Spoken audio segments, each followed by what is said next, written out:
Muling niyanig ng malakas na lindol ang Mindanao. Magnitude 6 ang naitala sa General Luna sa Surigao del Norte at naramdaman yan sa mga kalapit na probinsya. Kamustay natin ang sitwasyon doon sa pagbabalik live ni Cyril Chavez ng GMA Regional TV. Cyril. Yes, Vicky, sa lakas na ng lindol na nabanggit mo, naramdaman yan rito sa Cabadbaran City, Agusan del Norte kahit pa ang epicenter ay nasa Surigao del Norte. Kaya nga, suspendido ang klase sa lahat ng level rito ngayong araw.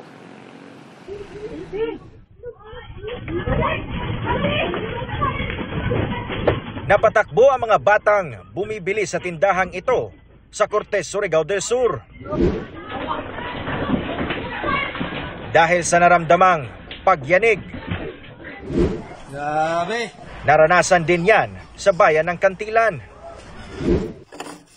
At nagdulot ng pinsala tulad sa isang bahay sa bayan ng Sison. Ang epicenter ng lindol na itala sa General Luna, Surigao del Norte, alas 7:03 ng umaga. May lakas itong magnitude 6 ayon sa Philippine Institute of Volcanology and Seismology o PHIVOLCS. Binulabog nito ang isang restaurant doon. Wala namang matinding pinsala sa bayan ayon sa munisipyo. At walang senyales ng tsunami sa coastal areas. Pero inactivate pa rin ang mga emergency response units.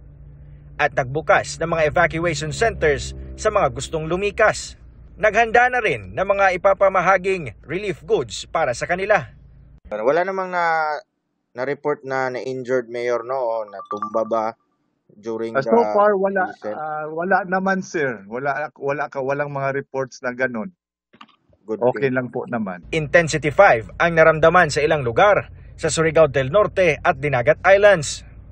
Intensity 4 naman sa iba pang bahagi ng Surigao del Norte at Surigao del Sur, pati sa Agusan del Sur. Guys. Gaya sa kuhang ito sa bayan ng San Francisco. Ramdam din ang pagyanig sa Davao City, kaya nagsilabas ang mga empleyado ng isang BPO. Intensity 4 din sa Butuan City, Dinagat Islands at Southern Leyte sa Visayas.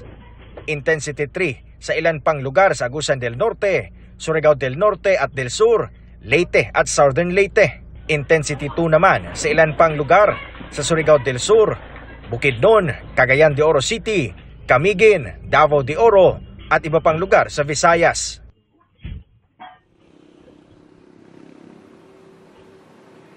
Samantala, Vicky at mga kapuso, ipapakita ko lamang yung nag-viral na bitak dito sa Cabadbaran City Bridge kaninang umaga.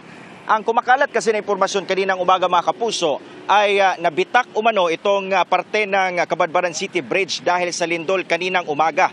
Pero ayon naman sa City Hall ay hindi ito dahil sa lindol kaninang umaga at lalo na kahapon pa sinimulan na itong kumpunihin. Kaya nga nakikita natin rito ngayon na isemento na yung parte kung saan makikita yung pagbiyak. Ang ipinapatupad naman ngayon ng mga pamahalaan rito ay one-lane traffic kung saan itong lane lamang na walang nakitang pagbiyak sa tulay ang pinadadaraanan ng mga sasakyan. Ito ay upang maiwasan na matamaan ng mga mabibigat na sasakyan yung kakukumpuni lamang na bitak na bahagi nitong tulay. At yan ang latest mula rito sa Cabadbaran City, Agusan del Norte. Vicky. Maraming salamat at ingat kayo dyan. Cyril Chavez ng GMA Regional TV.